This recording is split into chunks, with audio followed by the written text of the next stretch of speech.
The engine hummed softly as I drove down the deserted highway, the rhythmic sound providing a false sense of comfort in the darkness. The moonless night enveloped me like a thick shroud, and the road ahead seemed endless, disappearing into an inky void. I had always loved driving at night, finding solace in the solitude of the open road. But this night would prove to be different, far from the peaceful drives I was accustomed to. As I pressed on the gas pedal, the headlights cut through the darkness, revealing only a small portion of the seemingly endless stretch of road ahead. There were no other cars in sight, and the few sparse trees that dotted the landscape cast eerie shadows that danced along the edges of the road. The atmosphere was unsettling, and I felt a tingling sensation crawl up my spine. My phone had lost its signal miles ago, leaving me disconnected from the outside world. The faint glow of the dashboard clock read 1:17 a.m., and the isolation weighed heavily on me. I decided to turn on the radio, hoping that some music would drown out the unease that had settled in the pit of my stomach. To my surprise, all I heard was static, an incessant crackling sound that seemed to grow louder with every passing second. The road twisted and turned, and with each curve, I felt an inexplicable sense of disorientation. I couldn't shake the feeling that I had been driving in circles, that the road itself was toying with me. My heart pounded in my chest, and I tried to rationalize my unease, attributing it to fatigue or the darkness playing tricks on my mind. Suddenly, I saw a faint glimmer of light in the distance. Relief washed over me as I assumed it was a gas station or a small town where I could rest and gather my thoughts. As I approached, the light seemed to flicker, casting eerie shadows that made the hairs on my arms stand on end. The closer I got, the more it became apparent that the source of the light was not a welcoming haven, but rather an abandoned, decrepit building. Curiosity and a desperate need for a break from the road got the better of me, and I decided to investigate. The building stood ominously with boarded-up windows and an aura of despair that seemed to permeate the air around it. I parked the car and stepped out, my footsteps echoing in the silence. As I approached the entrance, the air grew thick and a bitter coldness enveloped me. The front door creaked open as if beckoning me inside. Against my better judgment, I entered, cautiously.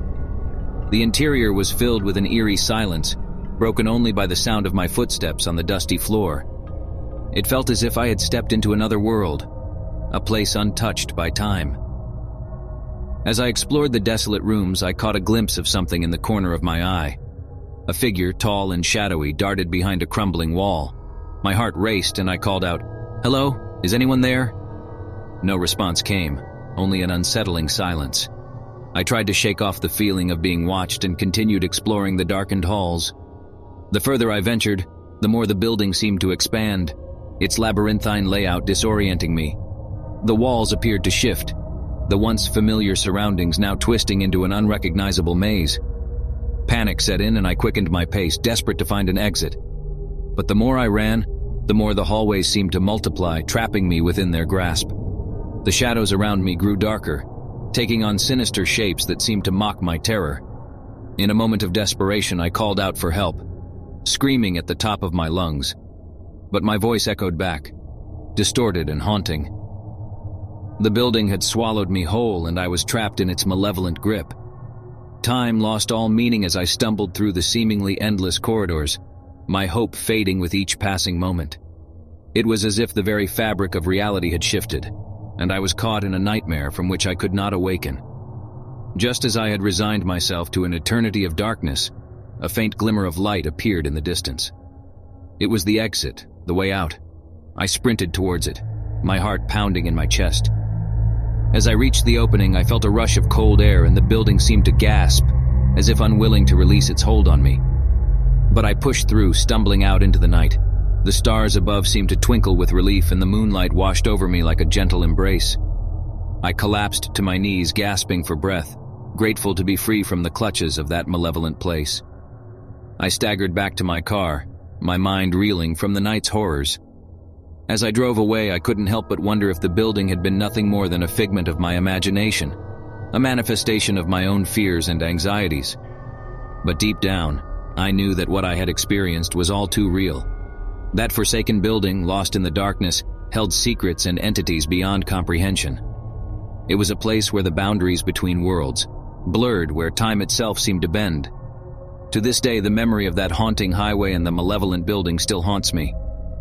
I am left with an unsettling feeling that the darkness I encountered that night is not bound by the confines of that desolate place.